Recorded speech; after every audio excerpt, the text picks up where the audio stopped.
नमस्कार, RN TV national में आपका स्वागत है और मैं हूं आपके साथ सुमन पाल। बुलेटिन की शुरुआत लखनऊ से, जहां पुलिस परेड ग्राउंड में 2025 बैच के नवनियुक्त पुलिस कांस्टेबलों की पासिंग आउट परेड का आयोजन किया गया और इस अवसर पर मुख्यमंत्री योगी आदित्यनाथ मुख्य अतिथि के रूप में शामिल हुए। और योगी आदित्यनाथ ने परीक्षित कांस्टेबलों को संबोधित करते हुए कहा कि परीक्षण व्यवस्था और परीक्षण केंद्रों की सुविधाओं को लगातार बेहतर बनाया गया है। उन्होंने कहा कि ये बैच जो लेकर इसको कहा गया कि बैच पेशेवर परीक्षण का उत्कृष्ट उदाहरण प्रस्तुत करता है। मुख्यमंत्री ने कहा कि इन जवानों ने कठिन परीक्षण के दौरान अनुशासन और समर्पण का परिचय दिया है, जो भविष्य में उत्तर प्रदेश पुलिस को और अधिक मजबूत बनाएगा। कार्यक्रम के दौरान पुलिस अधिकारियों और परिजनों ने नवनियुक्त जवानों के उत्साहवर्धन के लिए उनका अभिनंदन किया।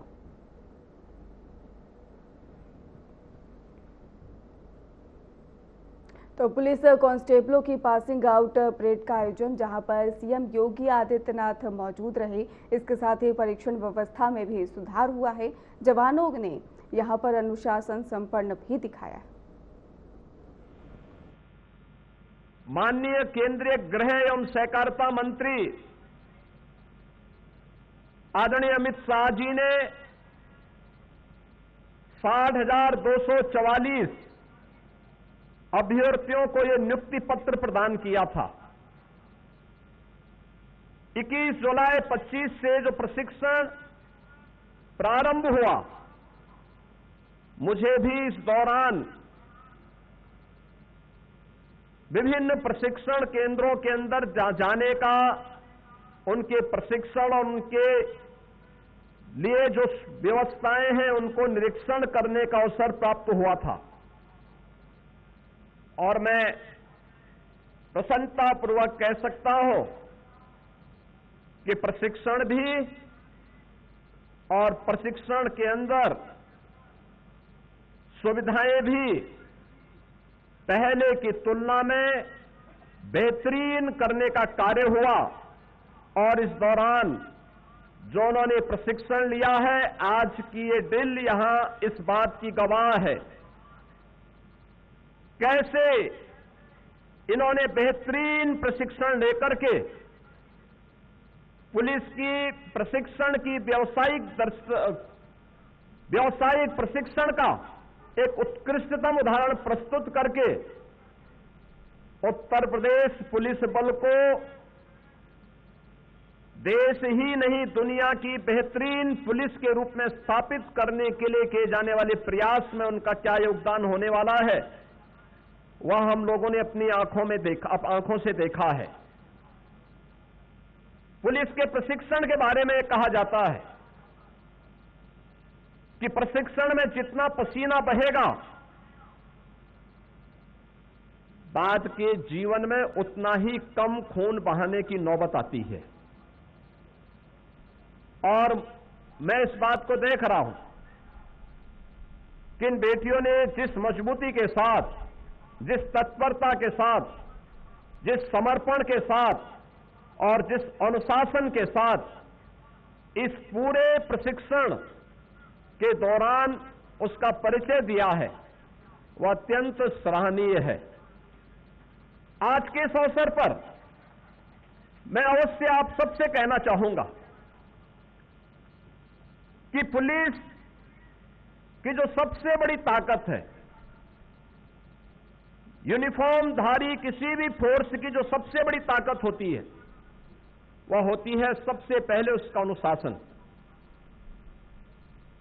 उसमें टीम वर्क के रूप में टीम भाव के साथ कार्य करने का एक उत्कृष्ट भाव, और फिर इन सबको समाहित करते हुए देश के लिए अपना सर्वोत्कृष्ट योगदान देने की एक उत्कट भावना, ये किसी भी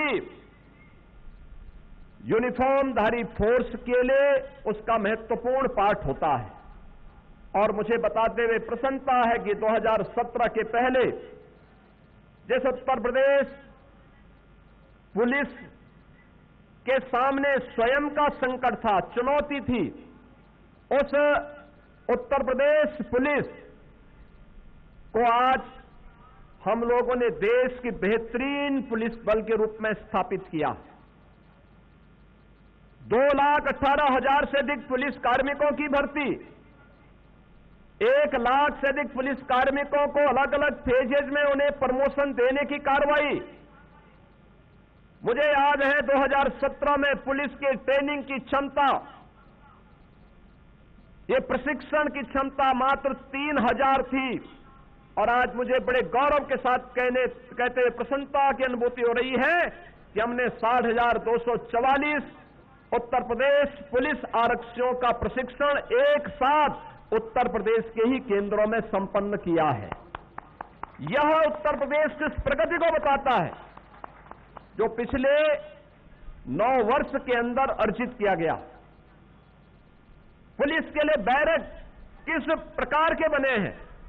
पहले टूटे फूटे खपड़े और टीन के शेड अब नहीं है। अब 55 जनपद ऐसे हैं जहां पे जो सबसे हाई राइज बिल्डिंग है वह उत्तर प्रदेश पुलिस के आरक्षियों के लिए या पुलिस कार्मिकों के लिए उनके बैरक या उनके आवासीय सुविधा के भवन दिखाई देते हैं। और किसी भी जनपद में आप जाएंगे ये हाई राइज बिल्डिंग खपड़े का स्थान ले चुकी है। प्रशिक्षण केंद्र उत्कृष्ट हो रहे हैं। लगातार न केवल एक प्रशिक्षु को आधारभूत प्रशिक्षण देने के साथ ही उन्हें व्यावसायिक प्रशिक्षण की कार्रवाई को भी संपन्न करने के साथ ही यूपी पुलिस ट्रेनिंग पोर्टल के नाम से डिजिटल प्लेटफॉर्म भी लॉन्च किया गया। शारीरिक प्रशिक्षण को वैज्ञानिक और आधुनिक बनाने के लिए स्मार्ट पीटी प्रोग्राम लागू किया गया और आउटडोर प्रशिक्षण में 303 नॉट राइफल के स्थान पर इंसास और एसएलआर राइफल द्वारा इन्हें प्रशिक्षण दिया गया है। मुझे यह जानकर के प्रसन्नता हुई कि इंटीग्रेटेड गवर्नमेंट ऑनलाइन ट्रेनिंग आदरणीय प्रधानमंत्री जी के मार्गदर्शन में मिशन कर्मयोगी के तहत कर्मयोगी पोर्टल पर 5 विशेष मॉड्यूल तैयार किए गए। 32 विशेष प्रशिक्षण मॉड्यूल तैयार किए जाने की प्रक्रिया चल रही है और अभी हाल ही में संचालित साधना सप्ताह में उत्तर प्रदेश के शासकीय कर्मचारियों ने 1,25,00,000 कोर्स पूर्ण करके उत्तर प्रदेश को पूरे देश में प्रथम स्थान भी दिलवाया है। उत्तर प्रदेश पुलिस ने इसमें महत्वपूर्ण भूमिका का निर्वहन करते हुए अकेले 28 लाख कोर्स पूरे किए। देश भर के सभी राज्यों में उत्तर प्रदेश जो सभी राज्य और विभागों में उत्तर प्रदेश पुलिस देश के अंदर चौथे स्थान पर रही है। यूपी एटीएस के अधिकारियों और जवानों को एनआईए और अंतर्राष्ट्रीय एजेंसियों के मानक के अनुरूप प्रशिक्षण देने का कार्य चल रहा है और आज पुलिस बल का जो व्यावहारिक दक्षता और सॉफ्ट स्किल पर आधारित विशेष ट्रेनिंग। उप मुख्यमंत्री ब्रजेश पाठक ने राजस्थान के सीकर में मौजूद प्रसिद्ध खाटू श्याम मंदिर में पूजा अर्चना की। उन्होंने बाबा खाटू श्याम के दर्शन कर प्रदेश और देशवासियों की सुख समृद्धि, शांति और खुशहाली की कामना की। उनके मंदिर आगमन पर श्रद्धालुओं में उत्साह का माहौल रहा। मंदिर प्रशासन ने उनका स्वागत किया और व्यवस्थाओं की जानकारी दी। ब्रजेश पाठक ने मंदिर की व्यवस्था की सराहना करते हुए कहा कि धार्मिक स्थलों से लोगों को आस्था और सकारात्मक ऊर्जा मिलती है। उनका यह दौरा धार्मिक आस्था और जन कल्याण की योजना और भावना का प्रतीक माना जा रहा है।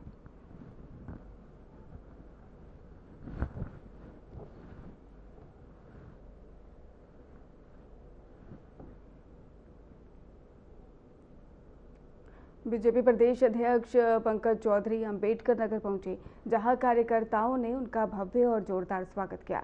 अकबरपुर के गोहन्ना चौराहे पर बड़ी संख्या में बीजेपी नेताओं और समर्थकों ने उनका अभिनंदन किया।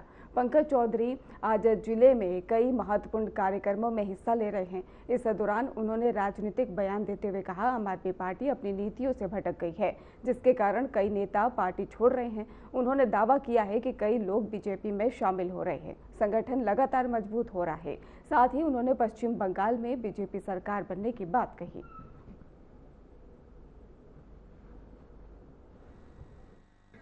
अखिलेश यादव पार्टी तो नहीं टूट रही है, जिसको आना है, क्योंकि जो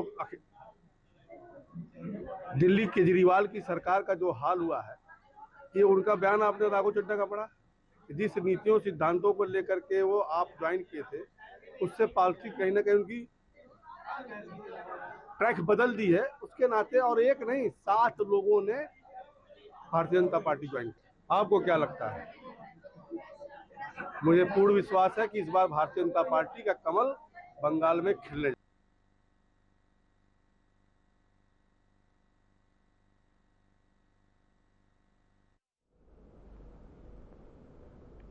आगरा पहुंचे केंद्रीय मंत्री पीयूष गोयल ने अरविंद केजरीवाल पर भ्रष्टाचार के गंभीर आरोप लगाए। उन्होंने कहा कि इंडी गठबंधन कमजोर और आपसी विरोधाभास से भरा हुआ है और जो लंबे समय तक नहीं चल पाएगा। पीयूष गोयल ने दावा किया कि आने वाले समय में तमिलनाडु और पश्चिम बंगाल में एनडीए की सरकार बनेगी। उन्होंने ये भी कहा कि भारत और न्यूजीलैंड के बीच व्यापार समझौते पर जल्द ही अंतिम मुहर लगाई जाएगी। इसी दौरान ही न्यूजीलैंड के मंत्री ने आगरा का दौरा किया और विश्व प्रसिद्ध ताजमहल का भ्रमण कर उसकी ऐतिहासिक सुंदरता की सराहना की।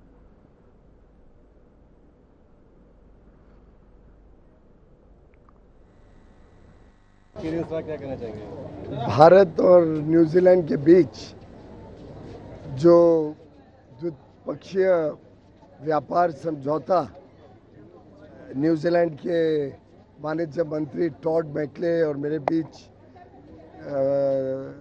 कई वर्षों से बातचीत के बाद तय हुआ, जो माननीय प्रधानमंत्री नरेंद्र मोदी जी और न्यूजीलैंड के प्रधानमंत्री क्रिस्टोफर लक्सन दोनों के बीच फाइनल हुआ, उसको कल साइन करने जा रहे हैं। उसको मोहर लग जाएगी कल और कुछ ही महीनों में फिर वो भारत और न्यूजीलैंड के बीच बड़े पैमाने पे व्यापार भी बढ़ाने का एक साधन बनेगा। लगभग 100% जो भारत से सामान न्यूजीलैंड जाते हैं वो बिना कोई कर के, बिना कोई इंपोर्ट ड्यूटी के वहाँ पे पहुँच पाएगा। नए मौके मिलेंगे हमारे आगरा के चमड़ा व्यापार को, हमारे आगरा के विश्वकर्मा को, आगरा और उत्तर प्रदेश के अलग अलग जो हैंडलूम और handicrafts, one district one product के सामान बनाने वाले हमारे कारीगर हैं, जो हथकरघा हैं, उन सब के लिए ढेर सारे अपार नए अवसर खोलने वाला ये फ्री ट्रेड एग्रीमेंट न्यूजीलैंड के साथ कल साइन होगा। माननीय मंत्री और उनकी धर्मपत्नी भारत आए, उनकी बड़ी इच्छा थी कि ताजमहल भी देखें और मुझे बड़ी खुशी है कि आज बड़े सवेरे उन्होंने ताजमहल के भी दर्शन किए। बहुत सुंदर उनका रिस्पांस था, उनका जो रिएक्शन था, उनको बहुत अच्छा लगा ताजमहल। और मैं बधाई दूंगा यहाँ के प्रशासन को, यहाँ के सभी सिक्योरिटी कर्मचारियों को, जो पुलिस और सीआईएसएफ के सभी हमारे भाई बहन यहाँ पे सेवा दे रहे हैं।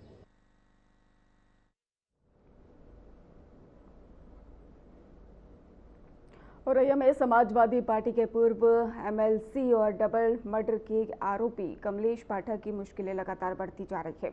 विजिलेंस जांच में उनकी आय से अधिक संपत्ति पाए जाने के बाद से उनके खिलाफ मुकदमा दर्ज किया गया। कमलेश पाठक फिलहाल डबल मर्डर के आरोप में आगरा जेल में बंद है। इससे पहले भी वो गैंगस्टर एक्ट के तहत सजा भी काट चुके हैं और वर्तमान में दोबारा गैंगस्टर एक्ट में निरुद्ध हैं। अब आय से अधिक संपत्ति का मामला दर्ज होने के बाद उनकी कानूनी परेशानियां और ज्यादा बढ़ गई है। इस कार्रवाई में राजनीतिक गलियारों में भी चर्चा तेज कर दी है।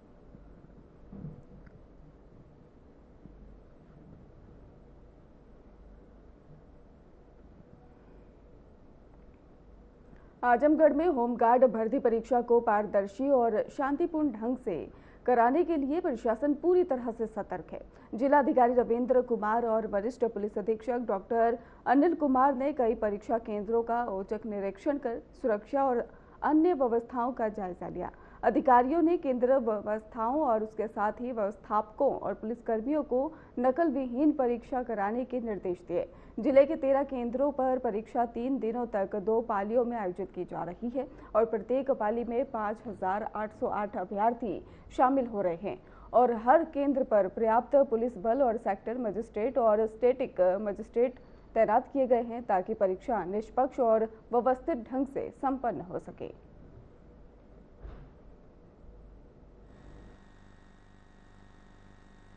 देखिए, जनपद आजमगढ़ में 13 परीक्षा केंद्र पे एग्जाम चल रहा है। कल हुई, आज हो रहा है और कल होगा। 3 दिन में लगभग 35,000 परीक्षार्थी प्रतिभाग कर रहे हैं। लगभग 11,500 डेली। मैं और एसएसपी साहब कल भी कुछ केंद्रों का भ्रमण किया, आज भी कर रहे हैं। सब जगह शांति से चल रहा है। गर्मी के दृष्टिगत पर्याप्त व्यवस्था है। आपने देखा कि पीने के लिए स्वच्छ जल की व्यवस्था है। जो बायोमेट्रिक की टीम है उन्हें शेड की व्यवस्था है, चाहे पेड़ का शेड या छत के नीचे हो। अन्य सारी व्यवस्था जो आयोग है, परीक्षा आयोग है, उनके मानक के अनुसार की गई है और हमें आशा है कि ये परीक्षा होमगार्ड भर्ती परीक्षा 25, 26 और 27 तारीख को आजमगढ़ में 13 परीक्षा केंद्रों पे संचालित हो रही है। एक दिन की परीक्षा से कुशल संचालित हो गई है। आज प्रथम पाली की परीक्षा शुरू हो गई है। आजमगढ़ पुलिस और प्रशासन इस परीक्षा को त्रुटिविहीन, नकलविहीन और साफ सुथरे और पारदर्शी तरीके से कराने के लिए प्रयत्नशील है।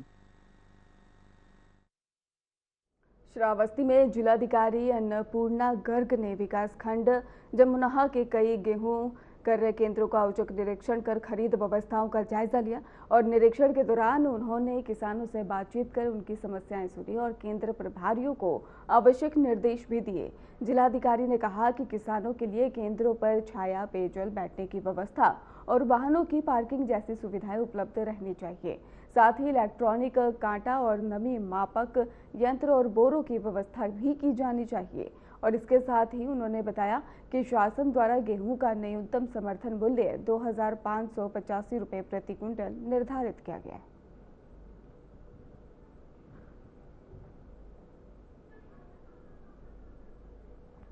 आजमगढ़ पुलिस लाइन में 594 महिला रिक्रूट आर्चरियों की दीक्षांत परेड समारोह भव्य रूप से आयोजित हुआ।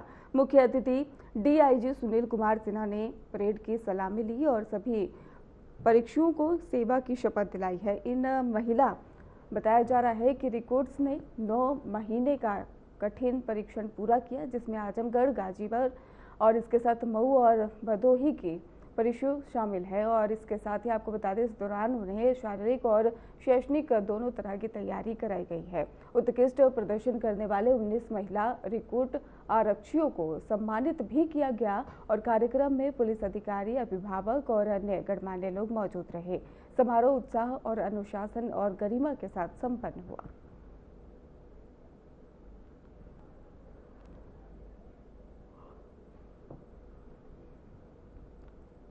गाजीपुर की रिजर्व पुलिस लाइन में रविवार को रिक्रूट आरक्षी दीक्षांत परेड समारोह 2025-26 का भव्य आयोजन हुआ। 9 महीने के कठिन परीक्षण के बाद 690 रिक्रूट आरक्षियों ने 24 टोलियों में शानदार परेड प्रस्तुत की। समारोह के मुख्य अतिथि एडीजी वाराणसी जोन पीयूष मोडिया और विशिष्ट अतिथि जिलाधिकारी अनुपम शुक्ला रहे। मुख्य अतिथि ने परेड की सलामी लेकर निरीक्षण किया। कार्यक्रम में मुख्यमंत्री योगी आदित्यनाथ के संबोधन का लाइव प्रसारण भी हुआ, जिसमें कि उन्होंने पुलिस बल को आधुनिक, संवेदनशील और अपराध के प्रति सख्त रहने का यहां पर संदेश दिया। उत्कृष्ट प्रदर्शन करने वाले रिक्रूट आरक्षियों को सम्मानित भी किया गया।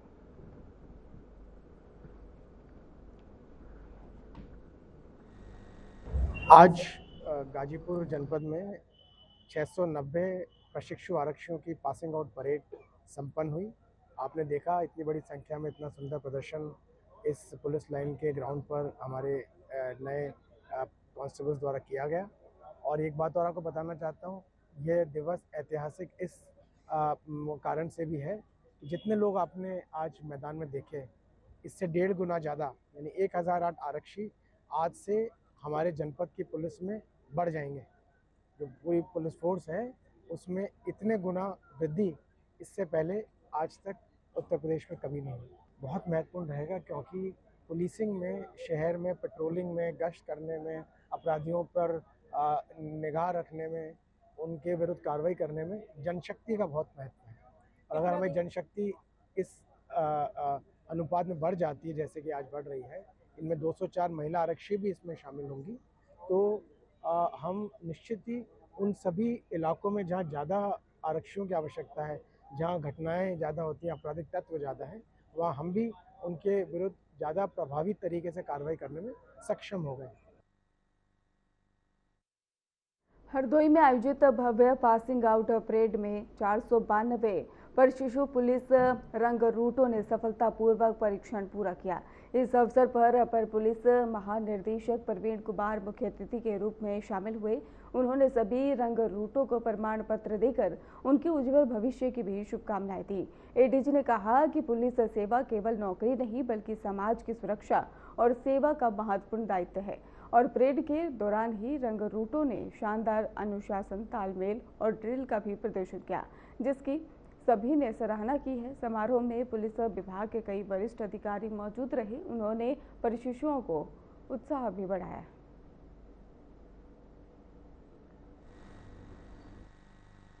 देखिए, गौरवशाली क्षण होता है जब प्रदेश की इस बहुत बड़े पुलिस बल के प्रहरियों के रूप में, सेना के रूप में यहाँ के लोग पूरी तरीके से प्रशिक्षित होकर जब निकलते हैं। ये बच्चे जो कभी विद्यार्थी थे, चयन होता है, प्रतियोगी परीक्षाओं में आते हैं और उसके बाद पुलिस के यानी हमारी आंतरिक संप्रभुता के जो भी नियम हैं, कायदे हैं, उनको सीखते हैं। इसलिए सीखते हैं कि वो अपने प्रदेश के नागरिकों की खुशहाली में अपना भी योगदान करें और जीविका के साथ साथ हम लोगों के आंसू पोंछने की भी प्रक्रिया का एक हिस्सा बनने के साथ साथ लोगों को बेहतर विकास का अवसर दें।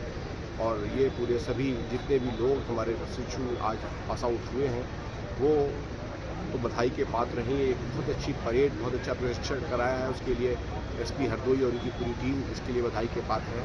और सभी इनके गार्जियंस, माता पिता और जो भी इनके सम्मानित लोग हैं वो भी बहुत सारी बधाई और शुभकामनाएं।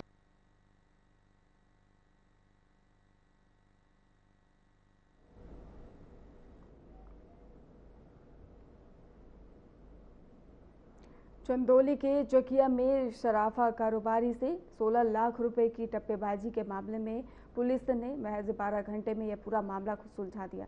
आपको बता दें कि अंतर्राज्यीय घुमतू गिरोह के 7 सदस्यों को गिरफ्तार किया गया, जबकि एक बाल उपचारी को पुलिस अभिरक्षा में लिया गया। आरोपियों ने सपेरे का भेष बनाकर कारोबारी को सस्ते सोने का लालच दिया और नकली सोना भी बेचकर ठगी की।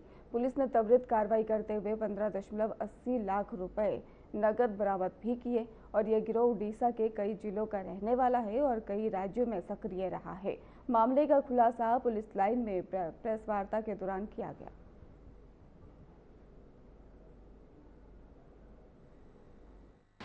आज एक रिकवरी हुआ है।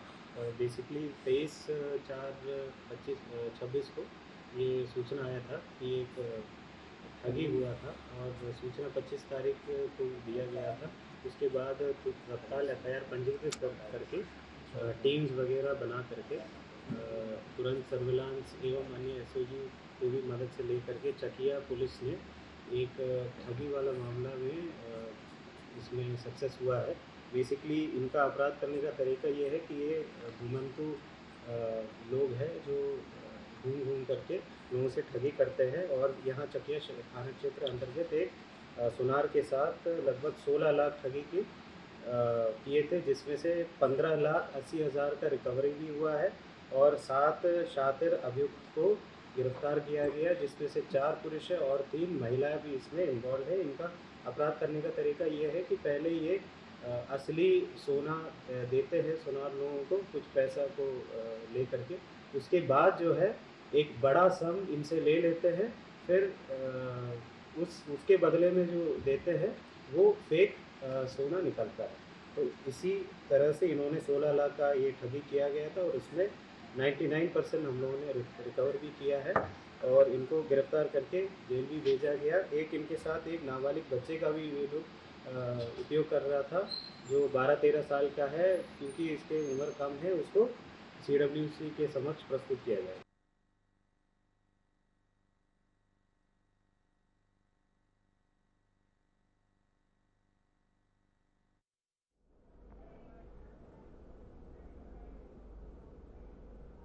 फिलहाल खास बुलेटिन में बस इतना ही। आप देखते रहिए RN TV नेशनल।